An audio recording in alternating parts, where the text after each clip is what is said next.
नमस्कार, आप देख रहे हैं न्यूज़ 18 इंडिया और मैं हूं आपके साथ गायत्री शर्मा। सबसे पहले एक अपील यही है कि आप मास्क जरूर पहनें, क्योंकि कोरोना से अगर बचना है तो मास्क आपको पहनना ही पड़ेगा। हमने इसके लिए एक मुहिम भी शुरू की है, #मास्क पहनो इंडिया। एक बार फिर से हम आपसे अपील कर रहे हैं कि आप मास्क जरूर पहनिए। मास्क पहनेंगे तो ही आपका कोरोना से बचाव होगा, आपके परिवार का बचाव होगा। और आइए अब शुरू करते हैं खबरों का सिलसिला। एक तरफ कोरोना महामारी की रोकथाम के लिए बड़े अभियान चलाए जा रहे हैं, तो वहीं दूसरी तरफ मौज मस्ती के लिए कोरोना नियमों को ताक पर रखने की भी तस्वीरें सामने आ रही हैं। ये तस्वीर गोरखपुर की आप देख रहे हैं, जहां एक नेता डांस पार्टी में ठुमके लगाते हुए नजर आ रहे हैं। ये समाजवादी पार्टी के नेता शैलेंद्र यादव हैं। उनकी पत्नी भी जिला पंचायत सदस्य हैं। डांस के दौरान काफी भीड़ नजर आई। 2 गज की दूरी के नियम का भी उल्लंघन हुआ। लोगों ने मास्क भी नहीं पहना हुआ था। डांस करते करते एसपी नेता वहां मौजूद लोगों से भी भिड़ गए। वहां धक्का मुक्की भी हुई। वायरल वीडियो के बाद एसएसपी दिनेश कुमार प्रभु ने महामारी एक्ट के तहत पुलिस को मुकदमा दर्ज करने का आदेश दिया है।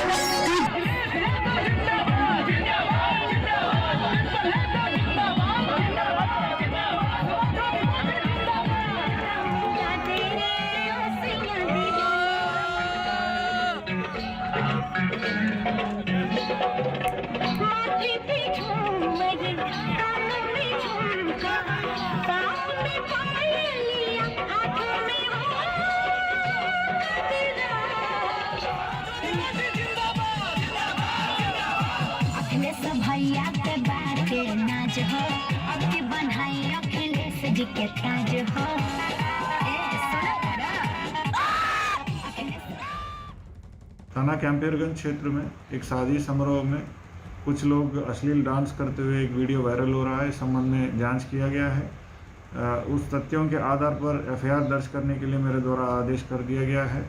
जो भी उसमें शादी समारोह जिन्होंने भी ऑर्गेनाइज किया है और अश्लील डांस जिसने भी ऑर्गेनाइज किया है और जिन्होंने भी वहाँ पे वहाँ नाचा है और कोविड अधिनियम नियमों का उल्लंघन किया है, उन सबके खिलाफ मुकदमा दर्ज करने के लिए मेरे द्वारा आदेश कर दिया। इनके खिलाफ सख्ती से कार्रवाई की जाएगी। तो एसएसपी कह रहे हैं कि इन सभी के खिलाफ कड़ी कार्रवाई होगी। तथ्यों के आधार पर तमाम जानकारी इन सभी के बारे में जुटाई जा रही है। लेकिन ये तस्वीर हम आपको दिखा रहे हैं। प्रशासन अपना काम करेगा, लेकिन कुछ जिम्मेदारी तो जनप्रतिनिधियों की भी बनती है, नेताओं की भी बनती है। लेकिन उसके बावजूद भी समाजवादी पार्टी के नेता शैलेंद्र यादव अपनी जिम्मेदारी कैसे भूल गए? कैसे नासमझी हुई या फिर जानबूझकर नेतागिरी झाड़ते हुए दिखाई दिए? ये 2 तस्वीर हम आपको दिखा रहे हैं। पहली तस्वीर में आप देख रहे हैं एसपी नेता जमकर कोरोना नियमों की धज्जियां उड़ाते हुए डांस कर रहे हैं, थिरक रहे हैं, ठुमके लगा रहे हैं, इस बात से खुद को अनजान दिखाते हुए कि कोरोना का जो संक्रमण है वो अभी टला नहीं है। संक्रमण ग्रामीण इलाकों में लगातार बढ़ रहा है और इस सब के बावजूद ये सब कुछ हो रहा था। अब प्रशासन कह रहा है कि कार्रवाई होगी। दूसरी तस्वीर हम आपको दिखा रहे हैं इसी कार्यक्रम की। दरअसल समाजवादी पार्टी के नेता भिड़ गए, लोगों से भिड़ भी गए। उसकी भी तस्वीर आपके सामने। तो ये जो पूरा वाकया सामने आया वो उत्तर प्रदेश के गोरखपुर में सामने आया।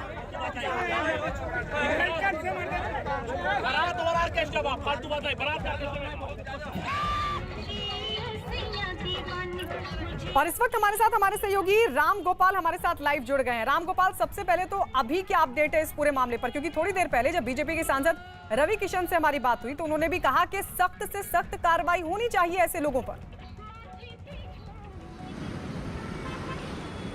क्योंकि जनप्रतिनिधि हैं और इनकी जिम्मेदारी अधिक होती है कि वो कोविड प्रोटोकॉल का पालन करें, जिससे समाज में एक मैसेज जाए कि अगर हमारा नेता, हमारा जनप्रतिनिधि पालन कर रहा है तो हमको भी पालन करना चाहिए।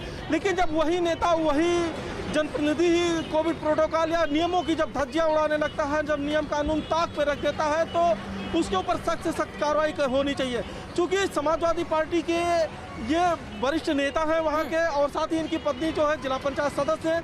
ये इसका सीधा मतलब ये है कि जो ग्रामीण इलाके हैं गोरखपुर के, खास करके कैंपियरगंज का जो क्षेत्र है, वहाँ पे इनकी अपनी अच्छी खासी होल्ड है और अच्छी खासी इनकी फैन फॉलोइंग है। और उस फैन फॉलोइंग को भी ये धज्जियाँ उड़ा रहे हैं और बिना मास्क, बिना प्रोटोकॉल का कोई भी पालन ना करते हुए अश्लील डांस कर रहे हैं, और जब लोग मना कर रहे हैं तो वहाँ पे धक्का मुक्की भी कर रहे हैं। इनकी जिम्मेदारी सबसे अधिक थी। हालांकि एसएसपी के द्वारा ये निर्देशित स्थानीय थाना को किया गया है कि इनके ऊपर मुकदमा दर्ज किया जाए और जो सुसंगत धारा है उसमें दर्ज करके इनके ऊपर आगे की कार्रवाई की जाए। लेकिन अगर हम कोविड पहले फर्स्ट की दौर की बात करें तो उस दौरान जितने भी मुकदमे दर्ज हुए थे, जब कोविड का संक्रमण कम हुआ तो सरकार ने सारे मुकदमे वापस ले लिए थे। शायद इसीलिए ये जो जनप्रतिनिधि हैं या जो लोग हैं, इनको बिल्कुल डर ही नहीं है कि इन मुकदमों का कुछ होगा, और इसीलिए ये लोग खुलेआम धज्जियां उड़ा रहे हैं नियम कानून की और इस तरीके की हरकतें कर रहे हैं। जी, और इसीलिए हम कह रहे हैं कि इन पर सख्त कार्रवाई होनी चाहिए। रामगोपाल, आप हमारे साथ बने रहिए। एक बार फिर से अपने दर्शकों को 2 तस्वीरें दिखा दें। ये तस्वीरें देखनी इसलिए जरूरी है क्योंकि इनको भी बख्शा नहीं जाएगा। कोरोना जिसका खतरा बहुत बड़ा है, और ग्रामीण इलाकों में तो अब ये खतरा और ज्यादा बढ़ रहा है। ग्रामीण इलाकों में संक्रमण लगातार पैर पसार रहा है और ऐसे में सभी की जिम्मेदारी है कि लोग कोरोना प्रोटोकॉल का पालन करें। लेकिन नेता भी अगर खुद को कानून से ऊपर समझते हैं तो ये उनकी गलतफहमी है, उनके खिलाफ भी कार्रवाई होगी। और इस वक्त हमारे साथ एसएसपी दिनेश कुमार प्रभु खुद फोन लाइन पर जुड़ गए हैं। एसएसपी साहब, आपने आदेश तो दे दिया है, लेकिन कार्रवाई कब तक इनके खिलाफ? देखिए, जो महामारी अधिनियम के तहत इनके खिलाफ मुकदमा लिखा जा रहा है और जितने भी जो उस वीडियो में पहचान में आएंगे उन सबके खिलाफ ये कार्रवाई होगी। और जिन्होंने भी इस तरह से अश्लील जो कार्यक्रम ऑर्गेनाइज किया उनके खिलाफ भी कार्रवाई होगी। जो शादी जिनके घर से ये हो रही है वो भी, और इसमें जो ये जो डांस ट्रूप है जो भी है, ये सबके खिलाफ कार्रवाई होगी। पर सर मुझे ये बताइए, क्योंकि अभी तो नियम लागू है ना कोरोना संक्रमण के बीच, और फिर ऐसे ये कार्यक्रम हो कैसे गया? इनको इजाजत किसने दी? क्योंकि अभी तो संख्या लिमिटेड है। अगर कोई कार्यक्रम होता है तो उसमें तो लिमिटेड लोग ही पहुंच सकते हैं। देखिए, इजाजत कोई नहीं देखता है, गांव के अंदर के मामला है, कोई मेन रोड का नहीं है। तो इसमें हम लोग लगातार गश्त और भ्रमण करते रह रहे हैं और इसमें जो भी उल्लंघन कर रहे हैं सबके खिलाफ कार्रवाई कर रहे हैं। तो ये क्या खुद को नियमों से ऊपर समझ रहे थे शैलेंद्र यादव? देखिए, जो भी गैर जिम्मेदाराना हरकत है, ये जो ये महामारी के इस वक्त पे हम लोगों को खुद को भी और अपने आसपास के लोगों को भी सुरक्षित रखने हमारी खुद की जिम्मेदारी है। बट ये लोग अपनी जिम्मेदारी भूल के इस तरह से गैर जिम्मेदाराना हरकत किए, इनके लिए हम भुगतेंगे। सर मुझे ये बताइए, आपने कितने लोगों के खिलाफ एफआईआर का आदेश दिया है? सभी के खिलाफ होगी या फिर सिर्फ शैलेंद्र यादव के खिलाफ होगी, या जिन लोगों की तरफ से कार्यक्रम आयोजित किया गया उनके खिलाफ? शैलेंद्र यादव के अलावा उस वीडियो में जो भी दिख रहे हैं जो इस तरह से गैर कानूनी काम कर रहे हैं उन सबके खिलाफ कार्रवाई होगी। पर मसला इसलिए भी गंभीर है क्योंकि अगर यहाँ पर एक भी संक्रमित, क्योंकि हम देख रहे हैं गोरखपुर में भी केसेस लगातार बढ़ रहे हैं और जो जानकारी है उसके मुताबिक तकरीबन शायद 1000 के करीब केसेस यहाँ पर हैं कोरोना के। तो क्या ऐसे में अगर एक भी संक्रमित व्यक्ति इस कार्यक्रम में मौजूद था तो संक्रमण बड़ा है, कार्रवाई ही आपको लगता है काफी है, या फिर इनकी टेस्टिंग भी होनी चाहिए इन सभी की पहचान करके कौन कौन लोग थे और क्या इनमें कोई पॉजिटिव तो नहीं था? जी बिल्कुल, इसमें टेस्टिंग भी होगी। अगर इसमें से कोई पॉजिटिव निकलेगा उनके कॉन्टैक्ट ट्रेसिंग भी होगी, उनको भी आइसोलेशन में रखा जाएगा। दिनेश कुमार जी, लगातार मुख्यमंत्री भी कह रहे हैं कि कोरोना नियमों का पालन किया जाए। प्रशासन को भी ये कहा जा रहा है कि सख्ती से ये देखें कि कहीं कोई उल्लंघन तो नहीं हो रहा। उसके बावजूद भी इस तरह का मामला सामने आता है। आपको लगता है कि और मुस्तैदी बहुत जरूरी है? देखिए, सब जगह पुलिस मौजूद नहीं हो पाती है। जो शहर और मुख्य मार्गों में जो पुलिस, जहाँ पे गांव इलाका हो, ग्रामीण इलाका हो या सिटी इलाकाओं में जितना मैन पावर है उस हिसाब से हम लोग पूरा 100% प्रयास करते हैं। बट ये है कि जो पब्लिक को भी खुद जिम्मेदार बनना होगा, समझदार बनना होगा। इस तरह से गैर जिम्मेदाराना, गैर समझदार हरकत जो है किसी भी सूरत में अच्छी बात नहीं है। खुद की भी जान को और अपने आसपास के लोगों की जान को भी खतरा में डाल रहे हैं लोग। सर, पब्लिक तब समझेगी अपनी जिम्मेदारी को जब नेता अगर इस तरह की हरकत करते हैं तो उन पर सख्ती से और बहुत जल्द कार्रवाई हो। तो मेरा अगला सवाल ये है कि कब तक इन पर कार्रवाई की उम्मीद करें? नहीं, ये तो कार्रवाई हम लोग शुरू कर दिए हैं। एफआईआर तो लिख गया है, इन सबके खिलाफ कार्रवाई की जाएगी। पहचान भी करवा रहे हैं शायद। जी। तो गोरखपुर के एसएसपी दिनेश कुमार प्रभु, जिनका साफ कहना है कि हमने कार्रवाई शुरू कर दी है, एफआईआर के आदेश दे दिए हैं और जल्द से जल्द इनके खिलाफ कार्रवाई होगी। हम इसलिए कह रहे हैं कि इनके खिलाफ कार्रवाई होनी चाहिए ताकि जनता तक संदेश पहुंचे, लोगों तक संदेश पहुंचे कि अगर वो भी अपनी जिम्मेदारी को नहीं निभाते हैं, अगर वो भी कोरोना नियमों का पालन नहीं करते हैं तो उनके खिलाफ भी कार्रवाई होगी। और नियम और कानून से ऊपर कुछ नहीं है। कोई नेता नहीं है, कोई जनप्रतिनिधि नहीं है और इसीलिए समाजवादी पार्टी के नेता शैलेंद्र यादव और जिन लोगों ने भी इस पूरे कार्यक्रम को ऑर्गेनाइज किया उनके खिलाफ कार्रवाई होनी चाहिए।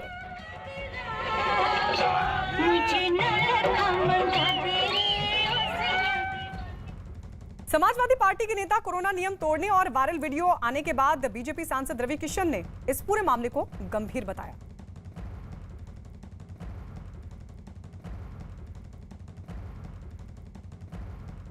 बीजेपी के सांसद रवि किशन इस वक्त हमारे साथ जुड़ गए हैं फोन लाइन पर। रवि किशन जी, क्या गोरखपुर में कोरोना खत्म हो चुका है? क्योंकि हम दो तस्वीरें लगातार दिखा रहे हैं। गोरखपुर में जहां समाजवादी पार्टी के नेता शैलेंद्र यादव जमकर तिरके बड़ी संख्या में उन्होंने भीड़ इकट्ठा की हुई थी, किसी ने सोशल डिस्टेंसिंग का पालन नहीं किया, किसी ने मास्क नहीं लगाया हुआ था। दूसरी तस्वीर इसी तरीके की उन्नाव में भी सामने आई। ये खत्म हो गया क्या गोरखपुर में या फिर उत्तर प्रदेश के दूसरी जगहों पर कोरोना? नहीं, देखिए, जब आपके लीडर, जब आपके जो आला कमान है, जब वो खुद कहते हैं कि विचारधारा और चरित्र दोनों पता चलता है और चरित्र और विचारधारा बाहर आ रही, जहां पर लोगों की जान के साथ खेला जा रहा है। अगर आप कोविड-19 के नियमों का पालन नहीं करते हैं, वहां पे कोरोना छूट नहीं है गोरखपुर में, क्योंकि वहां पर अभी भी संक्रमण की संख्या है। रोज 150-140 केसेस आ रहे हैं पॉजिटिव के, स्टिल एकदम, बिकॉज गोरखपुर वर्स्ट था उसमें। अगर इस तरह की हरकतें और इस तरह की अश्लील हरकतें देखने मिलती हैं तो ये बहुत ही दुखदाई है और एक कानून का उल्लंघन है, कानून के कोविड पालन का उल्लंघन है और मैं इसकी घोर निंदा करता हूं गोरखपुर के सांसद के रूप में। और कानून अपना इसमें डेफिनेटली कार्रवाई कानून ने शुरू कर दी करना और कानून अपनी कार्रवाई जरूर करेगा, बिकॉज हर तरीके से कोविड नियमों का लोगों की जान के साथ खिलवाड़ करने का उल्लंघन है और इसको कतई बर्दाश्त नहीं किया जाएगा। रवि किशन जी, क्योंकि कोरोना के खिलाफ लड़ाई सबकी है, उधर मुख्यमंत्री योगी आदित्यनाथ भी सभी से ये कह रहे हैं कि कोरोना नियमों का पालन करें। उन्नाव में कुछ लोगों ने नियमों को ताक पर रखा, कार्यक्रम किया। गोरखपुर में तो जनप्रतिनिधि नेता शैलेंद्र यादव, उनकी तरफ से इस तरह की हरकत की गई, जबकि उन पर तो आपको नहीं लगता कि जिम्मेदारी बड़ी है? वो उनको तो लोगों से अपील करनी चाहिए कि लोग इस तरह से ना करें, नियमों को ताक पर ना रखें। देखिए, सपा की सरकार के दौरान ऐसी ही मानसिकता थी जिसकी वजह से उत्तर प्रदेश का नाम खराब होता था। इसी तरह ये आचरण इतना बेकार है, इसकी छवि भी जाती है। इससे यंगर जनरेशन पे, मानसिकता पे, स्टेट पर, लोगों पे, राजनीति पे, पॉलिटिशियंस पर भी असर होता है। ये सारे उन सबको लगता है कि यही विचारधारा, तो इससे पता चलता है कि ये पार्टी जब सत्ता में थी तो क्या क्या होता था, उस सफाई में भी क्या होता था, हर जगह क्या होता था और वहीं पर वही तांडव यहाँ चल रहा है। अब ये भूल गए कि ये गोरखपुर है। इनको ये नहीं भूलना चाहिए कि ये गोरखपुर है, ये मुख्यमंत्री जी का शहर है। इसको एक तहजीब तमीज के साथ ग्रोथ की गई है। 25 साल यहाँ के माननीय सांसद रहे मुख्यमंत्री जी। यहाँ पर एक अलग तहजीब है, अलग तमीज है, गोरक्षनाथ मंदिर है, यहाँ के लोगों की विचारधारा अलग है। यहाँ पर ये सब चीजों को तो बहुत सेंसिटिव जगह। और इस वक्त एक बड़ी खबर आ रही है डीयू में, यानी दिल्ली यूनिवर्सिटी में दाखिलों से जुड़ी है बड़ी खबर। दिल्ली यूनिवर्सिटी के कार्यवाहक वाइस चांसलर पीसी जोशी ने कहा है कि दिल्ली यूनिवर्सिटी में दाखिले मेरिट के आधार पर ही होंगे। तो ये बड़ी जानकारी, मेरिट के आधार पर ही एडमिशन मिलेगा, बोर्ड के अंकों के आधार पर ही एडमिशन होंगे। ये इस वक्त की बड़ी खबर। 15 जुलाई के आसपास रजिस्ट्रेशन शुरू होंगे। ये जानकारी दिल्ली यूनिवर्सिटी की तरफ से दी गई है कि मेरिट के आधार पर ही एडमिशंस होंगे। तो ये बड़ी खबर इस वक्त की दिल्ली यूनिवर्सिटी की तरफ से ये जानकारी दी गई है। कार्यवाहक वीसी पीसी जोशी की तरफ से ये ऐलान किया गया है कि हर बार की तरह इस बार भी मेरिट के आधार पर ही होंगे दाखिले।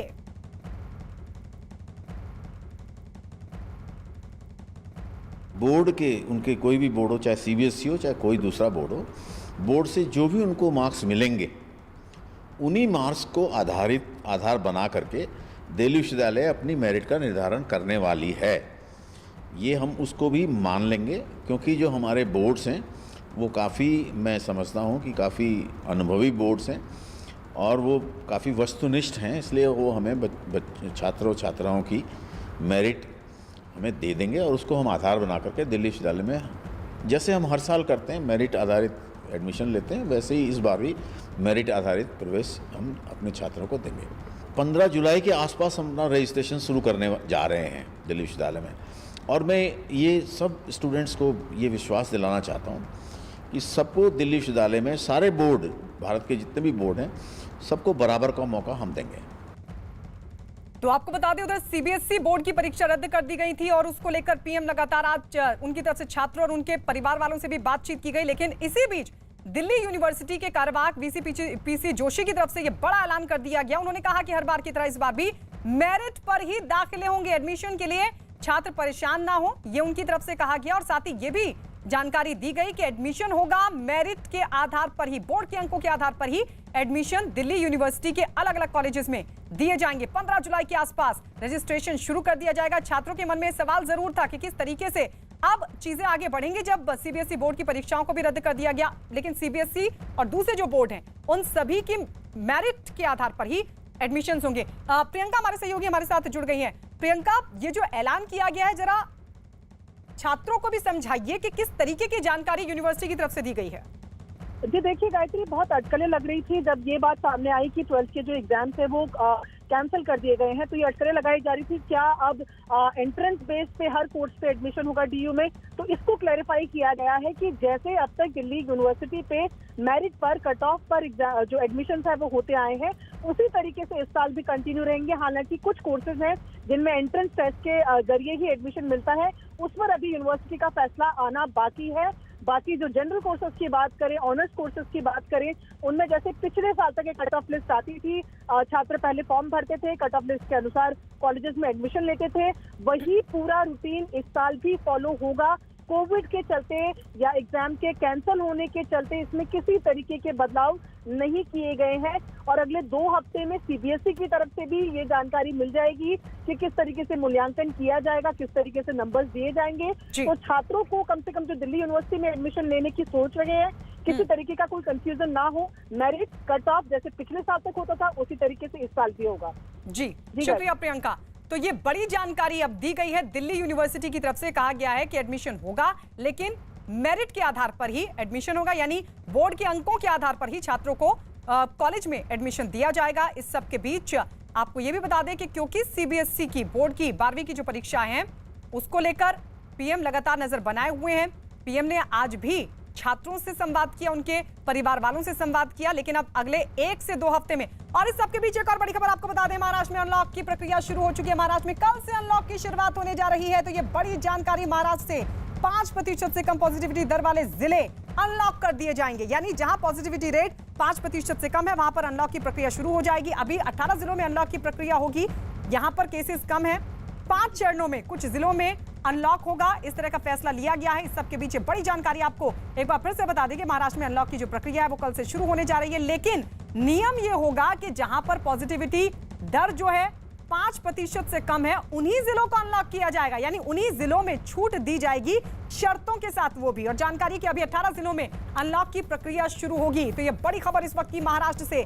महाराष्ट्र वो राज्य है जहां पर सबसे ज्यादा आंकड़े कोरोना केसेस के, और इस सब के बीच जब अब मामला कंट्रोल में लग रहा है तो जगह जगह पर अनलॉक की प्रक्रिया शुरू करने का फैसला भी सरकार की तरफ से लिया जा रहा है। जो जानकारी मिल रही है उसके मुताबिक अभी 18 जिलों में अनलॉक की प्रक्रिया होगी और उसके बाद धीरे धीरे इसको आगे बढ़ाया जाएगा। लेकिन शर्त यही है कि जिन जिलों में 5% से कम पॉजिटिविटी रेट है वहीं पर अनलॉक की प्रक्रिया शुरू होगी। अभिषेक पांडे हमारे सहयोगी हमारे साथ फोन लाइन पर जुड़ गए हैं।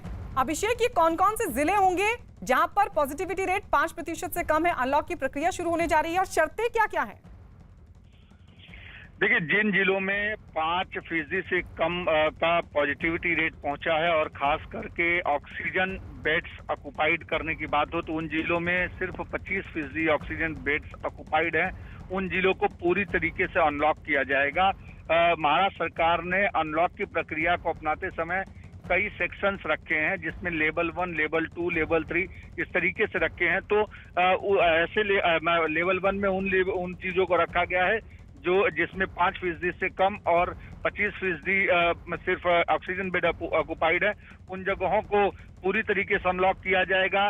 लेवल 2 में 50% लेवल पे इस पूरे मामले में अनलॉक किया जाएगा। और लेवल 3 में जिसमें कि 15% से कम अनलॉक किया जाएगा। कोशिश सरकार की यह है कि अनलॉक करते समय उन चीजों को ध्यान में रखा जाए कि कहीं न कहीं इससे फिर से संक्रमण ना फैले, इसका ध्यान रखा गया है। साथ ही उसमें ये भी कहा गया है कि जिलों में आने जाने को लेकर के जो जिलाबंदी लागू थी उसको फिलहाल कैंसिल कर दिया गया है। सिर्फ उन्हीं जगहों पे एसेंशियल चीजों की जरूरत पड़ेगी, जिन जगहों पर पॉजिटिव रेट ज्यादा है या जो कंटेनमेंट जोन है उन जगहों पर अगर आप जाते हैं आते हैं तो वहां जिलाबंदी लागू होगी, लेकिन दूसरी जगहों पे जिलाबंदी पूरी तरीके से समाप्त कर दी गई है। जी शुक्रिया अभिषेक। तो महाराष्ट्र में कल से अनलॉक की शुरुआत होने जा रही है। 18 जिलों में अनलॉक की प्रक्रिया शुरू होगी। वहां जहां 5% से कम पॉजिटिविटी दर है वहां पर अनलॉक की प्रक्रिया, लेकिन वो भी शर्तों के साथ।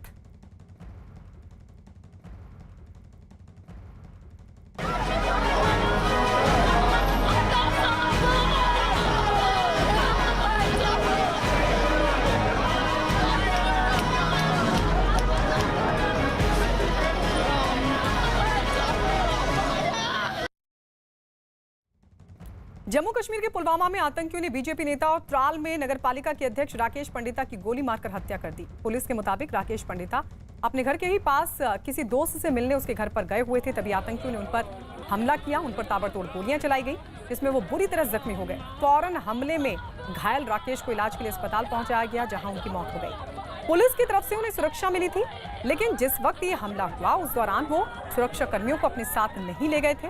इस हमले के बाद सुरक्षा बल के जवानों ने पूरे इलाके को घेर लिया। हमला करने वाले आतंकियों की तलाश में वहां सर्च ऑपरेशन भी शुरू किया गया। इस बीच आतंकी संगठन लश्कर तैयबा ने राकेश पंडिता की हत्या की जिम्मेदारी ली है। मैं ये चाहती हूँ कि इंसाफ मिले हमको, जिन्होंने भी ये कांड किया है हमको इंसाफ चाहिए। बरोशन बाकी जो आप यहाँ पे परिवार है ही तो ये सारा बिखरा पड़ा हुआ है। ये माँ है, वो भाई है, तो घर की हालत यही तो कमाते थे, सब कुछ यही करते थे। अब ये चलिए यहाँ पे सारा परिवार बिखर गया है। अब हम मोदी जी से यही करते हैं, वहाँ पे उसको यही बोलना चाहते हैं कि हमको इंसाफ दो, हमको इंसाफ मिले, तो बस वही और कुछ नहीं। बीजेपी नेता राकेश पंडिता की हत्या से पूरे कश्मीर में हड़कंप मचा है, क्योंकि इससे पहले भी वहां कई नेताओं की आतंकी हत्या कर चुके हैं और ये सिलसिला लगातार बना हुआ है। आपके सामने ये 3 तस्वीरें। पहली तस्वीर बीजेपी नेता राकेश पंडिता की है, जिन्हें आतंकियों ने घर के पास गोली मार दी, बाद में उनकी मौत हो गई। दूसरी तस्वीर राकेश पंडिता के घर वालों की है, जिनका रो रो कर बुरा हाल है। और तीसरी तस्वीर आप देख रहे हैं कुपवाड़ा की, जहां राकेश पंडिता की हत्या के विरोध में बीजेपी कार्यकर्ताओं ने प्रदर्शन किया है।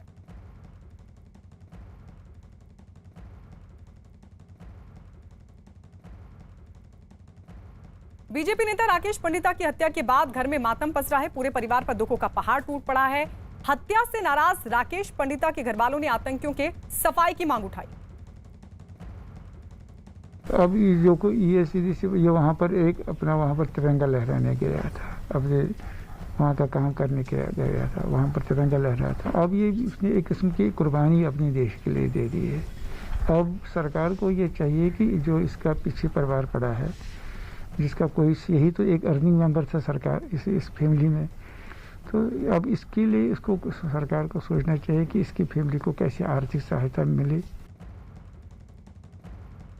के पापा ही जो थे हमारे घर के एक कमाने वाले थे, अब वो उनकी डेथ हो गई है। मेरे घर पे मेरे चाचू जो हैंडीकैप्ड है और दादी हैं, मम्मी हाउसवाइफ हैं, वही घर पे कमाने वाले थे, अब उनकी डेथ हो गई। तो मैं चाहता हूँ सरकार से कि उनकी अगर साजिश है तो इंक्वायरी की जाए और पता किया जाए कि इनके इस सिचुएशन के पीछे कौन कौन थे। आपको लगता है कि वो उनका एक एम था कि कश्मीर की डेवलपमेंट कराई जाए? वो कहते थे, जब भी घर पे भी होते थे कहते थे मैं ये करूँगा, मैंने ये किया, अच्छे काम। मैं भी खुश होता था कि पापा ने, प्राउड था मैं काफ़ी। राकेश पंडिता की हत्या से कश्मीर घाटी में हड़कंप मचा है। बीजेपी नेताओं ने इस घटना की जमकर निंदा की और यह भरोसा दिया कि राकेश पंडिता की हत्या करने वाले आतंकियों को किसी भी कीमत पर छोड़ा नहीं जाएगा। क्या कहेंगे ये जो डेथ हुई है, जो कत्ल हुआ? राकेश पंडिता जी भारतीय जनता पार्टी के एक बड़े जांबाज कद्दावर हमारे वर्कर थे और उन्होंने हमेशा कश्मीर घाटी में तिरंगा झंडा बुलंद रखा। कश्मीर के त्राल जैसे एरिया से वो चुने हुए कारपोरेटर थे, वहाँ के म्युनिसिपल कमेटी के वो प्रेसिडेंट थे। उन्होंने हमेशा वादिय कश्मीर में तिरंगे झंडे को बुलंद रखा। पाकिस्तान के कायर दहशतगर्दों ने रात के अंधेरे में छुपकर पीठ पर वार किया, हमला किया और उसमें राकेश पंडिता जी शहीद हो गए, अपनी जान गंवा बैठे। एक तरफ सारी दुनिया कोरोना से जंग लड़ रही है, वहीं पाकिस्तान के ये कायर दहशतगर्द आतंकवादी हमला करके कश्मीर को इन्होंने लहूलुहान किया है। राष्ट्रीय स्वयंसेवक संघ के अनेकों अनेक कार्यकर्ता, उनको मौत देने का प्रयास किया गया और मौत दी है। उनका यह बलिदान, जिसका परिणाम है कि पूरा जम्मू कश्मीर अब एकजुट होकर राष्ट्र की मुख्य धारा में आ रहा है और ये बलिदान न पहले व्यर्थ गए हैं न अब व्यर्थ जाएंगे। मुझे लगता है कि ये जो आतंकवादी हैं, अलगाववादी हैं, ये अपनी आखिरी सांसें ले रहे हैं और इस तरह का अमानवीय और जघन्य अपराध करने वालों को कभी भी नहीं बख्शा जाएगा, न उनको बख्शा जाएगा, न उनके आकाओं को बख्शा जाएगा। ये बात उनको अच्छी तरह समझ लेना चाहिए। किसी भी व्यक्ति की हत्या करना, किसी भी व्यक्ति की बीजेपी के कार्यकर्ता के साथ साथ किसी की भी हत्या बिल्कुल अनएक्सेप्टेबल है और उसका उनको हिसाब किताब सूद ब्याज के साथ देना पड़ेगा। उधर जम्मू कश्मीर के उपराज्यपाल मनोज सिन्हा ने आतंकियों के इस कायराना हरकत की कड़ी निंदा की और एक ट्वीट किया। ट्वीट करते हुए लिखा, पुलवामा के त्राल में पार्षद राकेश पंडिता की हत्या के बारे में सुनकर दुख हुआ। मैं हमले की कड़ी निंदा करता हूं। मेरी संवेदनाएं परिवार के साथ हैं। बीजेपी नेता राकेश पंडिता की हत्या के बाद नेशनल कॉन्फ्रेंस के नेता उमर अब्दुल्ला ने भी ट्वीट किया और दुख जाहिर किया। उन्होंने लिखा, कश्मीर में चुनावी राजनीति में शामिल कई राजनेताओं की हत्या की गई है। बीजेपी पार्षद राकेश पंडिता का नाम भी उन्हीं नेताओं में शामिल हो गया है। मैं इस हमले की निंदा करता हूं और उनके परिवार के प्रति अपनी हार्दिक संवेदना व्यक्त करता हूं। उनकी आत्मा को शांति मिले। उधर पीडीपी अध्यक्ष महबूबा मुफ्ती ने भी बीजेपी नेता की हत्या पर दुख जाहिर किया। ट्वीट करते हुए लिखा, यह सुनकर बहुत दुख हुआ कि बीजेपी नेता राकेश पंडिता की आतंकवादियों ने गोली मारकर हत्या कर दी। इन हिंसक घटनाओं ने जम्मू कश्मीर को सिर्फ दुख ही पहुंचाया है। परिवार के प्रति मेरी संवेदनाएं। उधर जम्मू कश्मीर के कुपवाड़ा में बीजेपी कार्यकर्ताओं ने पार्टी नेता राकेश पंडिता की हत्या के विरोध में आतंकियों के खिलाफ जोरदार प्रदर्शन किया। प्रदर्शन में शामिल लोगों ने लश्कर तैयबा के सरगना आतंकी हाफिज सईद और जैश ए मोहम्मद के सरगना आतंकी मसूद अजहर के पोस्टर को एक पुतले पर लगाया और फिर उसे आग के हवाले कर दिया। बंद करो, बंद करो, बंद करो, दहशतगर्दी बंद करो, बंद करो, बंद करो, पाकिस्तान, पाकिस्तान, पाकिस्तान, पाकिस्तान, दहशतगर्दी बंद करो, बंद करो, बंद करो, दहशतगर्दी। जो दहशतगर्द भारतीय जनता पार्टी के लीडरों को टारगेट करते हैं, डराते हैं, मैं इनसे वाजिया करना चाहता हूं, ये वो जानी निसार है हिंदुस्तान के। न आपके धमकियों से डरेंगे, न हकीकतन में आप कितने लोगों को हिंदुस्तान के लिए शहीद करोगे, ये तब भी मुमकिन नहीं हो सकता है कि भारतीय जनता पार्टी के किसी कार्यकर्ता में डर होगा। और अब कोरोना वैक्सीन पर फैले भ्रम से जुड़ी खबरें।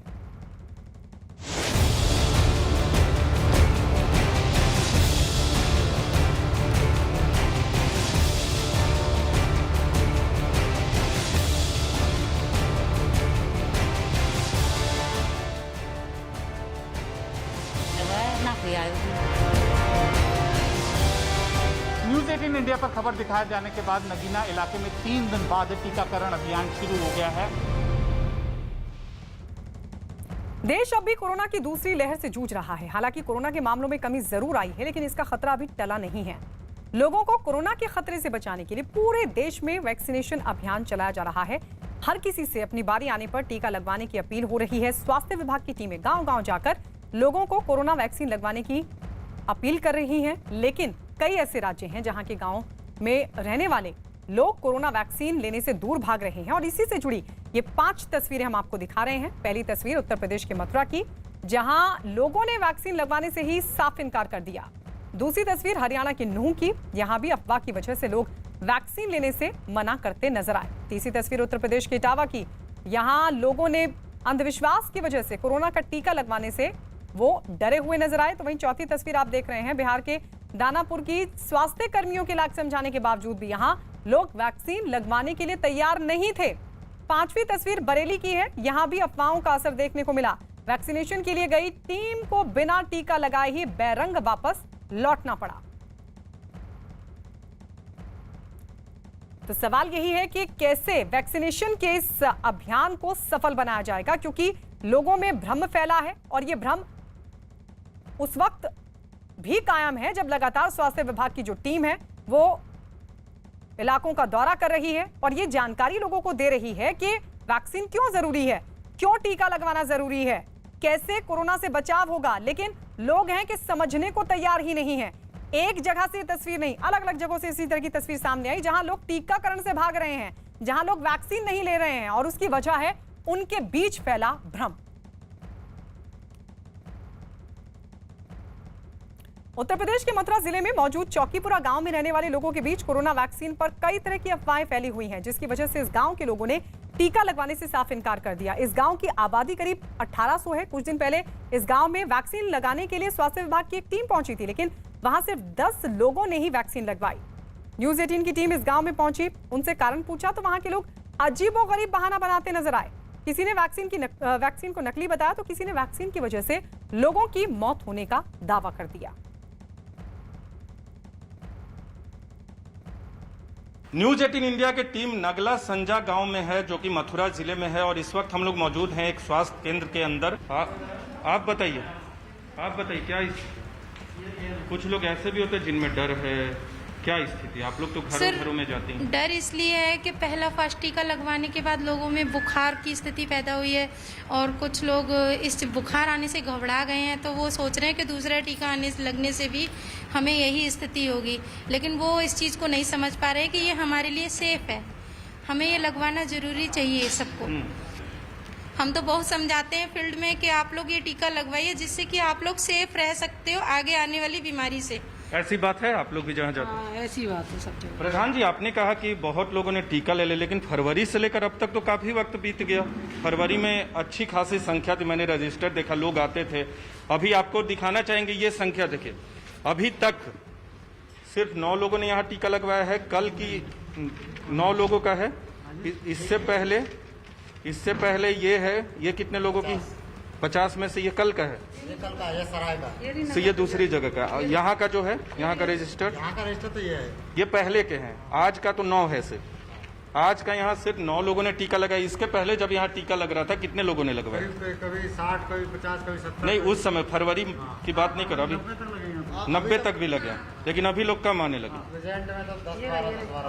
ये कहाँ का है? ये यहीं का है, संजा नाला का। बस संजा नाला का। कितने लोगों ने लगवाया? देखो ये टिक के निशान सबने लगवा लिए। ये रहे और ये रहे जी, और ये रहे टिक लगे हुए, इन सबने लगवा ली। तो इन लोगों ने कब टीके लगवाए? इस बार के फरवरी में, किसी ने अप्रैल में, किसी ने फरवरी में, किसी ने मार्च में, ऐसे करके लगवाए। तो दिक्कत दूसरे टीके में हो रही है? दूसरे टीके में कुछ दिक्कत हो रही है, ज्यादा नहीं हो रही है। ठीक है, आ रहे हैं यहाँ पर। हाँ। ऐसी कोई बात नहीं है कि नहीं आ रहे हैं। ठीक है, समझाते हैं तो आ जाते हैं। कुछ भ्रांतियाँ हैं जो दूर कर देती हैं, आशाएं बहन जी जाती हैं हमारे साथ, तो लग जाते हैं। ठीक है। तो ये तो एक नगला संजा ग्राम पंचायत की स्थिति से हमने आपको अवगत कराया कि क्या यहाँ स्थिति है। बहुत लोग जो हैं जिनमें बुखार हुआ था वो डर रहे हैं। कई तरह की अफवाहें फैली हैं कि टीका लगाने से मौत हो सकती है। इस तरह की गलत अफवाहों के बीच जो है कुछ लोग डर तो रहे हैं, लेकिन आशा वर्कर जाते हैं, उनको बुलाने की कोशिश करती हैं। ये था एक रैंडम, मैंने चेक किया एक स्वास्थ्य केंद्र में, तो पाया कि पहले के तुलना में लोग थोड़े कम आ रहे हैं टीका लगवाने। देखना होगा कि आने वाले दिनों में जब स्वास्थ्य विभाग की तरफ से जागरूकता अभियान चलाया जाएगा तो इस स्थिति से दो चार नहीं होना पड़ेगा। कैमरा पर्सन गणेश के साथ नीरज कुमार, न्यूज 18 इंडिया, नगला संजा, मथुरा। उधर उत्तर प्रदेश के बरेली में भी कुछ इसी तरीके का मामला सामने आया। कोरोना वैक्सीनेशन के लिए स्वास्थ्य विभाग की टीम यहां पहुंची थी, लेकिन बैरंग वापस लौटना पड़ा। बरेली के फरीदपुर में लोगों ने वैक्सीन लगवाने से साफ इनकार कर दिया। गांव की महिलाओं ने भी वैक्सीन लगाने पर बुखार आने की बात कहकर स्वास्थ्य विभाग की टीम को वापस लौटा दिया। तो सवाल ये कि वैक्सीन से डर क्यों रहे हैं लोग? वैक्सीन से डर क्यों बना हुआ है? क्यों? क्योंकि सोशल मीडिया पर अफवाहें फैली हैं और लोग उन अफवाहों पर यकीन कर रहे हैं और उन अफवाहों पर यकीन कर वो टीकाकरण से भाग रहे हैं। उनकी तरफ से अजीबोगरीब दलील दी जा रही है, जबकि बार बार स्वास्थ्य विभाग की टीम कह रही है कि टीकाकरण के बाद कुछ लोगों को बुखार जैसी समस्या हो सकती है, लेकिन वो 1 या 2 दिन के लिए ही होगी। लेकिन लोग हैं कि इस बात को मानने के लिए, समझने के लिए तैयार ही नहीं है।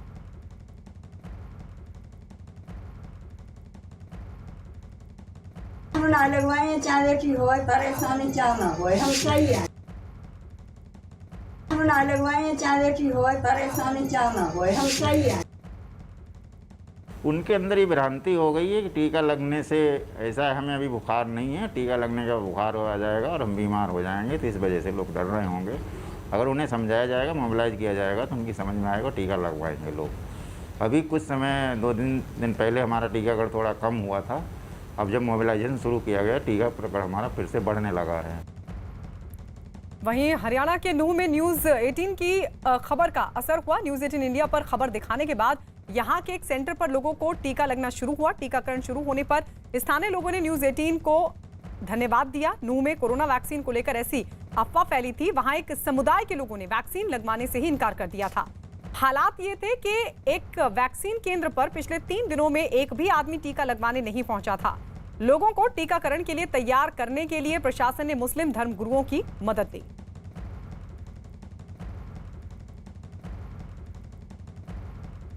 न्यूज़ 18 इंडिया पर खबर दिखाए जाने के बाद नगीना इलाके में 3 दिन बाद टीकाकरण अभियान शुरू हो गया है और दूर दराज के इलाके में हम मौजूद हैं। यहाँ पर स्वास्थ्य कर्मी इस तरीके से टीका लोगों को लगा रहे हैं। एक एक करके बारी आ रही है और टीका लोगों को लग रहा है। हम स्वास्थ्य कर्मियों से बात करते हैं। मैम, ये बताइए, मंडे को क्या लगा था टीका? नहीं सर, मंडे को मंथली मीटिंग थी हमारी। मंगलवार को लगा था? नहीं सर, मंगलवार को भी नहीं लगा था। बुधवार को कल एक भी टीका लगा था? टीका नहीं लगा था, बाकी हमारा RI का सेशन था, क्योंकि 45 प्लस वाले ऑलमोस्ट यहाँ पे कवर हो चुके हैं। ये बताइए, अब इस हफ्ते के चौथे दिन इस तरीके से टीका लगना शुरू हुआ है। न्यूज़ 18 इंडिया की इस पहल को आप किस तरीके से देखती हैं? जी बिल्कुल, बहुत सराहनीय है।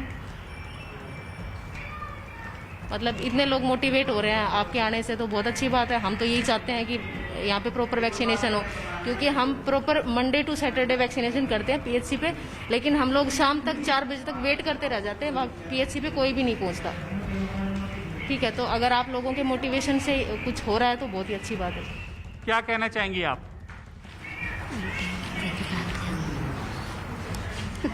ये महिलाएं हैं, कुछ झिझक रही हैं बोलने में। बहन, आप बताओ, न्यूज़ 18 इंडिया की इस पहल को आप किस तरीके से देखते हैं? बहुत ही अच्छी बात है कि हम मंडे टू फ्राइडे सेशन कर रहे हैं, लेकिन वहाँ PHC पे कोई भी नहीं पहुँच रहा है और आपकी हेल्प से आज बहुत अच्छा सेशन हो रहा है हमारे यहाँ पे।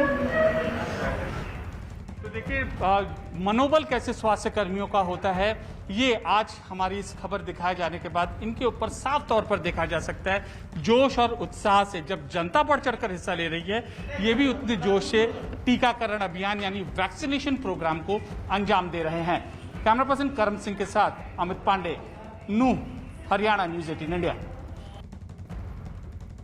जब लोग नहीं पहुंच रहे हैं तो खुद वैक्सीन सेंटर लोगों तक पहुंच रहा है और हरियाणा के नूंह इलाके में जहां पर वैक्सीनेशन की दर बहुत कम है, वहां पर लोगों को वैक्सीन लगवाने के लिए इस तरीके की पहल अपनाई गई। न्यूज़ 18 इंडिया ने यह खबर दिखाई है कि 3 दिन तक नगीना के प्राइमरी हेल्थ केयर सेंटर में एक भी शख्स ने वैक्सीन नहीं लगाई और उसके बाद स्वास्थ्य कर्मियों की सक्रियता दिखी। चौथे दिन यहां पर वैक्सीनेशन कैंप लगाया गया है और यहाँ पर लोगों को टीका लगना शुरू हुआ है। ऐसी उम्मीद लगाई जा रही है कि इस हफ्ते के इस चौथे दिन करीब 35 से 40 लोगों को टीका लगाया जाएगा। हमारे साथ कोऑर्डिनेटर हैं इस वैक्सीनेशन प्रोग्राम के। सर, क्या कहना चाहेंगे, इस हफ्ते में कि चौथे दिन पहली बार यह टीकाकरण का कार्यक्रम चल रहा है? ये हमारा प्रयास है, पूरे जिले में ही हम इस तरह के कैंप लगा रहे हैं। मैं इस कोविड टीकाकरण का जिला संयोजक भी हूँ। ये बताइए कि न्यूज़ 18 इंडिया ने एक खबर स्टोरी कवर की थी। 3 दिन तक एक भी शख्स इस जगह पर नहीं आया था टीका लगवाने, और जब हमने ये खबर दिखाई तब ये सक्रियता सामने आई। नहीं, आपका तो बहुत बहुत शुक्रिया है, आपने जो ये खबर दिखाई थी और उसका भी ये अच्छा फल हमें मिला है। लोग जागरूक भी हुए हैं। आपने जो जागरूकता फैलाई थी उसका भी परिणाम अच्छा निकला है और सबके प्रयास से ही ये टीकाकरण सफल हो रहा है। जागरूकता कम है, कुछ अनपढ़ लोग हैं, कुछ गलतफहमी है, इस कारण वो कम लगवा रहे हैं टीका। जैसे जैसे जागरूकता हो रही है तो लोग आ रहे हैं टीका लगवाने के लिए और अब धीरे धीरे ये है सभी लगवाएंगे, उम्मीद है। न्यूज 18 इंडिया की इस पहल को आप कैसे देखते हैं? हम न्यूज इंडिया की पहल को बहुत अच्छा है, इससे लोगों में और जागरूकता फैलेगी और आपको हमारा निवेदन है कि आप भी और आगे प्रचार करें जो लोग ज़्यादा से ज़्यादा टीका लगवाएं। तो इस तरीके से यहाँ के लोगों का कहना है कि बराबर अगर सोशल मीडिया पर या भ्रांतियां फैलाई जा रही हैं तो उसका जवाब उसी अंदाज में दिया जाएगा और यही कोशिश है मिलकर न्यूज 18 इंडिया के प्रयास के साथ कि लोग आए नगीना के लोग और यहाँ पर टीका लगाएं। कैमरा पर्सन कर्म सिंह के साथ अमित पांडे, नगीना, नूह मेवात, हरियाणा, न्यूज 18 इंडिया। लोगों में कोरोना वैक्सीन को लेकर किस तरह का भ्रम फैला हुआ है, इसकी एक हैरान कर देने वाली तस्वीर उत्तर प्रदेश के इटावा से भी सामने आई, जहां चांदनपुर गांव में कोरोना का टीका लगवाने से बचने के लिए एक बुजुर्ग महिला अपने घर में रखे गेहूं के ड्रम के पीछे छिप गई। बुजुर्ग महिला को लोगों ने काफी समझाने की कोशिश की, लेकिन महिला बाहर निकलने को तैयार नहीं हुई। बुजुर्ग महिला ने इस बात का डर जाहिर किया कि अगर वो टीका लगवा लेगी तो उसे बुखार आ जाएगा और इसी डर से वो कमरे के अंदर ही छिपी रही। इस बीच गांव में चलाए जा रहे कोरोना टीकाकरण अभियान में लोगों को जागरूक करने पहुंची बीजेपी विधायक सरिता भदौरिया भी बुजुर्ग महिला को समझाने पहुंची, लेकिन उनकी अपील का भी महिला पर कोई असर नहीं हुआ।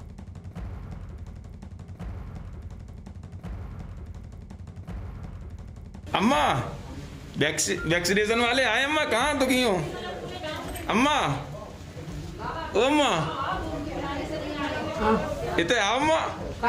अम्मा विधायक जी आई आपके घर है? हम नहीं लगे, हम तो आज मारता हूँ, बुखार आ जाए तो कभी नहीं लगवा।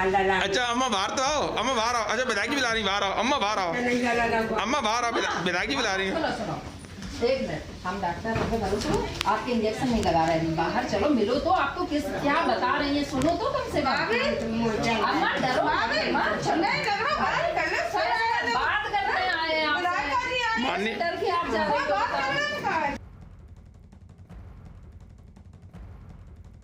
तो देखा आपने हालात क्या हैं। कोरोना के खतरे से दहशत नहीं है, दहशत है वैक्सीन लगवाने के बाद बुखार आने से। और इसी तरीके की तस्वीरें लगातार सामने आ रही हैं। लोगों में भ्रम फैला हुआ है कि अगर वो वैक्सीन लगवाएंगे तो उन्हें बुखार आएगा, लेकिन कोरोना से बचाव के लिए वैक्सीन बहुत जरूरी है, वैक्सीनेशन बहुत जरूरी है और इसे एक बड़े अभियान की तरह चलाया भी जा रहा है, लोगों को जागरूक भी किया जा रहा है। लेकिन कई जगह ऐसी हैं जहां पर लोग अभी भी टीका लगवाने से डर रहे हैं। उत्तर प्रदेश में इसी तरह का ये मामला सामने आया, इटावा में, और दूसरी जगहों से भी इस तरह की तस्वीरें लगातार सामने आ रही है।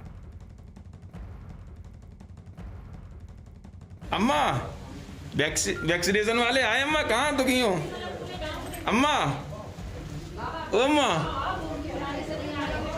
इतने आओ अम्मा। अम्मा विधायक जी आई आपके घर है? हम नहीं लगे, हम तो आज मारता हूँ, बुखार आ जाए तो कभी नहीं लगवा। अच्छा अम्मा बाहर तो आओ, अम्मा बाहर आओ। अच्छा विधायक जी बुला रही, बाहर आओ अम्मा, बाहर आओ। अम्मा बाहर आओ, विधायक जी बुला रही है। एक मिनट, हम डॉक्टर आपके इंजेक्शन नहीं लगा रहे हैं, बाहर चलो मिलो तो आपको क्या बता रही है, सुनो तो कम से कम। अम्मा डरो, बात करने आए आपसे, डर के आप जा रहे हो। और सिर्फ उत्तर प्रदेश ही नहीं बल्कि कोरोना वैक्सीन को लेकर फैली अफवाह की एक और तस्वीर बिहार के दानापुर से भी सामने आई, जहां कोरोना का टीका लगवाने से लोग इनकार करते नजर आए। फलवारी शरीफ में प्रशासन और स्वास्थ्य कर्मियों के लाख समझाने के बावजूद भी कुछ लोग कोरोना का टीका लगवाने को तैयार नहीं थे। लोगों को डर है कि टीका लगवाने से वो बीमार पड़ जाएंगे, लिहाजा वो किसी भी कीमत पर टीका लगवाने को तैयार नहीं दिखे। अफवाहों के भ्रम में फंसे ऐसे लोगों को प्रशासन ने कई बार समझाने की कोशिश की, लेकिन वो ये समझने को तैयार नहीं हुए कि इस वक्त कोरोना का टीका लगवाना कितना जरूरी है। हद तो उस वक्त हो गई जब भ्रम में फंसे ऐसे लोग अपने परिवार के साथ साथ अपने रिश्तेदारों को भी वैक्सीनेशन सेंटर जाने से रोक रहे हैं। वैक्सीन लगा के जिंदगी ले ली जा रही है, वही जिंदगी मिल रही है कि हॉस्पिटल जा रहा है जिंदा रह रहे हैं मुर्दा, वही जिंदगी मिल रही है। वैक्सीन से मर रहा है लोग। जी हाँ, वैक्सीन से मर रहे हैं लोग। उसी से जा रहे हैं। जी नहीं, कोरोना तो एक साजिश है, कोरोना एक साजिश है। हाँ, वो बेहतर है पर ये वैक्सीन नहीं दिलाएंगे। कुछ क्षेत्रों में वैक्सीन के प्रति लोगों का रिफ्यूजल है। कुछ असामाजिक तत्वों के द्वारा अफवाह फैला दी गई है कि वैक्सीन लेने से लोग पॉजिटिव हो जा रहे हैं, मर जा रहे हैं कुछ दिनों के बाद, जिससे लोग भयभीत हो गए हैं, खास करके देहाती क्षेत्रों में। हम लोगों को समझाएंगे, मोटिवेट करेंगे वैक्सीन दिलवाने के लिए। जो लोग को डर है, लोगों के बीच जो भय है, भय दूर किया जाएगा। इस बीच राजकोट के डीएम ने भी लोगों से अंधश्रद्धा और व्हाट्सएप पर चल रही खबरों पर यकीन ना करने और वैक्सीन लगवाने की अपील।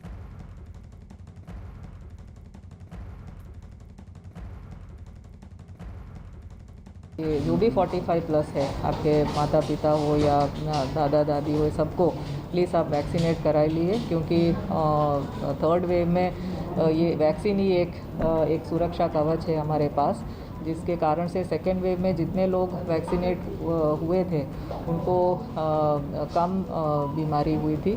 तो थर्ड वेव के लिए ये बहुत इम्पोर्टेंट चीज़ है। और सबसे मेरा फिर अपील है, मैडम मुख्य क्या कारण सामने आ रहे हैं वैक्सीन के लिए आगे नहीं? अंधश्रद्धाओं, गैर मान्यताओं और डर।